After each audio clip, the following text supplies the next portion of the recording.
ആര്യ രാജേന്ദ്രൻ മേയറാകുക എന്ന് കേട്ടപ്പോൾ സത്യം പറഞ്ഞാൽ നമ്മൾ അതിശയിച്ചു. നോക്കിക്കോ, ഇന്നിവിടെ ചിലതൊക്കെ നടക്കും. ഒരു വലിയ ദുരന്ത നാടകത്തിന്റെ തിരശീല മാറാൻ പോവുകയാണ്.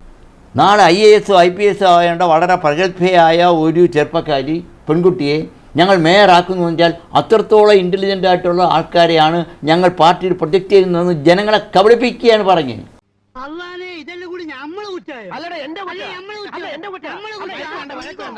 വെറുതെ ആൾക്കാരെ കൊണ്ട് ചിരിപ്പിക്കണ്ട.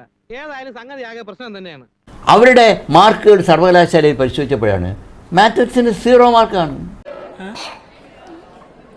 അദ്ദേഹത്തിന് അത് നിഷേധിക്കാനാവില്ല. അതല്ല ഉദ്ദേശം. സെക്കൻഡ് സെമിസ്റ്ററിൽ മലയാള ഗദ്യ സാഹിത്യത്തിന് 7 മാർക്കാണ്. അപ്പൊ പറ്റിപ്പ് പാർട്ടിയാണല്ലേ? അയ്യോ പൊന്നു സാറേ, സാറാണ് സത്യം, പറ്റിപ്പ് പാർട്ടിയല്ല. എന്നെ പിടിച്ച് കള്ളസത്യം ഇടരുത്. ഈ 0 മാർക്ക് വാങ്ങുന്ന ഒരു കുട്ടി, 7 മാർക്ക് വാങ്ങുന്ന കുട്ടി, ഇങ്ങനെയുള്ള ഒരാളിനെയാണ് CPM മേയറായി നിയമിക്കുന്നത്. മാത്രമല്ല അവർക്കൊരു പ്രൊജക്ഷൻ കൊടുക്കുകയാണ്, ഭാവിയിൽ IAS ആണ് IPS ആണെന്ന്. അന്തസ് വേണോടാ, അന്തസ്. അപ്പൊ നീ എനിക്ക് പുല്ലുവിലൂടെ തരുന്നത്, പുല്ലുവില. അപ്പൊ ജനം എന്ത് വിചാരിക്കും? ജനങ്ങളെ ചീറ്റ് ചെയ്യല്ലേ അത്? ഒന്നിനും വിശ്വസിക്കാൻ കൊള്ളില്ല. വിശ്വസിച്ച് കൂടെ നടക്കുന്നവരാ ചതി കാണിക്കുന്നത്.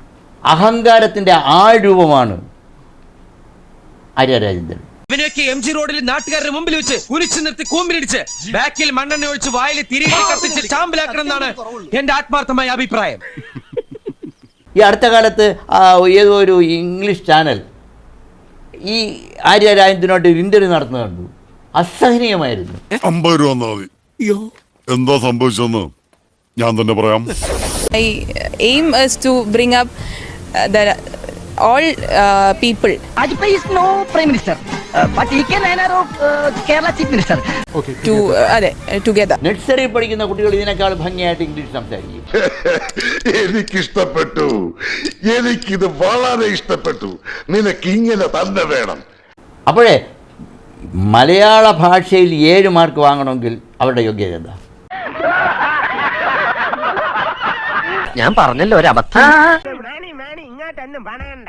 അതെ, മനുഷ്യന്റെ ക്ഷമയ്ക്കൊക്കെ ഒരു അതിരുണ്ട്.